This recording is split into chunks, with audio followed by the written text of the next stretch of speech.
সুন্নতে রাসূল ও আধুনিক বিজ্ঞান। সুন্নত পুরোটাই বিজ্ঞান, আপনি বুঝেন না, আপনি একটি সহি সুন্নাহর উপরে আমল করে বুঝবেন আমি একটা বিজ্ঞান চর্চা করেছি। আলহামদুলিল্লাহ, সারা জীবন নবীজির হাদিস পড়েছি যে তিনি কোনো খাদ্য তার উপরের, যেমন গমের চামড়াটা ফেলে দিয়ে খেতেন, উপরে যেই গমের সাথে লেগে থাকা একটা আবরণটা সহই ওনার জন্য আটা তৈরি করা হতো, ওটা সহ খেতেন, আঁশটা সহই খেতেন। সুন্নতে রাসূল হলো আঁশ সহ খাওয়া। সৃষ্টিকর্তা যেভাবে খাদ্যকে তৈরি করেছেন সেইভাবে খাওয়া, এর উপরে কোনো বিজ্ঞান নাই। আমি যখন একটা কমলা খাই, কমলার ভিতরে অনেকগুলো সুতা থাকে, আমি এগুলি সব খেয়ে ফেলি।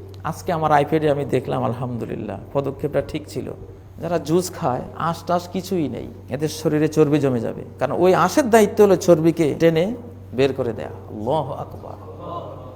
বেশি ভদ্র হবেন না কেউ, বেশি ভদ্র হওয়া খুব বিপজ্জনক। গুড় খেলে সমস্যা কি ছিল? গুড়ের মধ্যে কিছু এগুলি ছিল।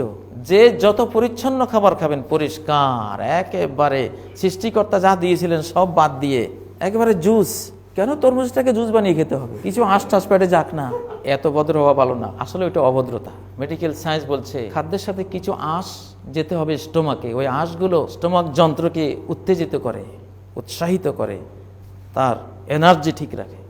শুধু লিকুইড, একেবারে লিকুইড দিলেন, চর্বিও টানবে না। আঁশের ভিতরে কিছু পানি ধারণকৃত থাকে, হজম করতে গিয়ে যখন শুকনোর পরিবেশ তৈরি হয়, আঁশের ভিতরে সঞ্চিত পানিটা তখন সাপ্লাই দিয়ে আপনাকে সুরক্ষিত করে, আপনার স্টোমাককে মজবুত করে। এই জন্য মুহাম্মদ সাল্লাল্লাহু আলাইহি সাল্লাম খাদ্য, তিনি আল্লাহ তাআলা খাদ্যের ভিতরে খাবার উপযোগী যা দিয়েছেন এগুলি সহই তিনি খেয়ে ফেলতেন। ওয়ালা খুবজা লাহু মুরাক্কাক।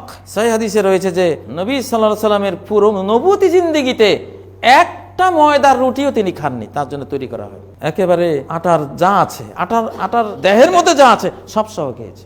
এটা সুন্নতে রাসূল, সর্বক্ষেত্রেই মুহাম্মদ সাল্লাল্লাহু আলাইহি সাল্লামের রেখে যাওয়া সুন্নাহ। এটাই হলো বিজ্ঞান, এটা হলো সায়েন্স। এটার কল্যাণকর দিকগুলো দিন যত যাবে ইনশাআল্লাহ তত বেরিয়ে আসবে। লা ইলাহা ইল্লাল্লাহ, লা ইলাহা ইল্লাল্লাহ, লা ইলাহা ইল্লাল্লাহ, মুহাম্মাদুন রাসূলুল্লাহ, মুহাম্মাদুন রাসূলুল্লাহ।